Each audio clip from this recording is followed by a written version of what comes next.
মাননীয় স্পিকার, আমি সম্পূরক প্রশ্ন হিসেবে যেটা করতে চাই তার আগে একটা ছোট্ট বিষয়। বিগত 17 বছরে আমাদের এই গুম খুন আয়নাঘরের পাশাপাশি আরেকটা ঘর ছিল মাননীয় স্পিকার। এটা হলো আমাদের হীরক রাজার দেশের যন্তর মন্তর ঘরের মতো একটা ঘর ছিল ফ্যাসিস্টের আমলে।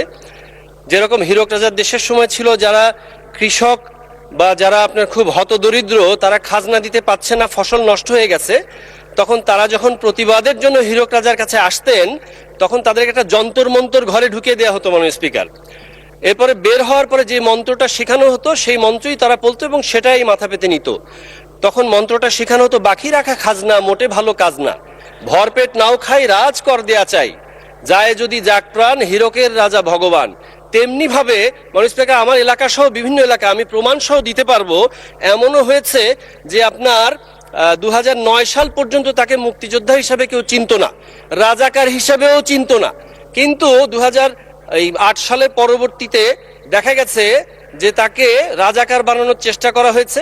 আবার অনেকে আছে সত্যি সত্যি রাজাকার ছিলেন, কোনো এক অজানা কারণে তারা গ্রেপ্তার হওয়ার পরে এবং কিছুদিন পর দেখা গেছে তারা মুক্তিযোদ্ধা হিসেবে বের হয়েছেন মাননীয় স্পিকার। তো যদি আপনার आपस में যখন সমঝোতা হয়ে যায় তখন দেখা গেছে যে রাজাকারও মুক্তিযোদ্ধা হয়ে বের হতো ওই মেশিনের ভেতর দিয়ে, আবার অনেক সময় মুক্তিযোদ্ধারাও যদি সমঝোতা না হয় রাজাকার হয়ে বের হতো। মুক্তিযোদ্ধা তো সমঝোতা করবেই না মাননীয় স্পিকার, তাদের রক্তের উপরে আমরা এখানে দাঁড়িয়েছি।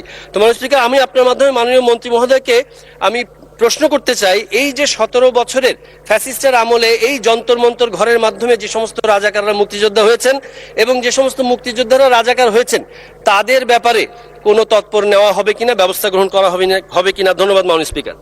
মাননীয় মন্ত্রী। মাননীয় স্পিকার, আপনাকে ধন্যবাদ। আপনার মাধ্যমে মাননীয় সংসদ সদস্যকে ধন্যবাদ।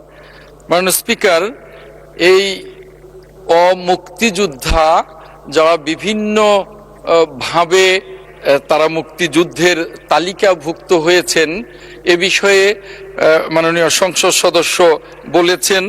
আমরা এই মুক্তিযোদ্ধা মন্ত্রণালয় এ বিষয়ে কাজ করছি। আশা করি যে খুব অল্প দিনের মধ্যেই এই ধরনের অমুক্তিযোদ্ধা যারা তন্তর মন্তর দিয়ে মুক্তিযোদ্ধার তালিকায় সন্নিবেশিত হয়েছেন, তাদের সন্তানদের চাকরি দিয়েছেন এবং তারাও নিজেরা বিভিন্নভাবে বেনিফিটেড হয়েছেন অবৈধভাবে, আমরা এই বিষয়গুলো নিয়ে কাজ করছি মুক্তিযোদ্ধা মন্ত্রণালয়। আশা করি অল্প দিনের মধ্যে এই বিষয়ে আমরা সুনির্দিষ্টভাবে এর সংখ্যাও বলতে পারবো এবং জাতির সামনে সুনির্দিষ্টভাবে উপস্থাপন করতে পারবো। মাননীয় স্পিকার, আপনাকে ধন্যবাদ।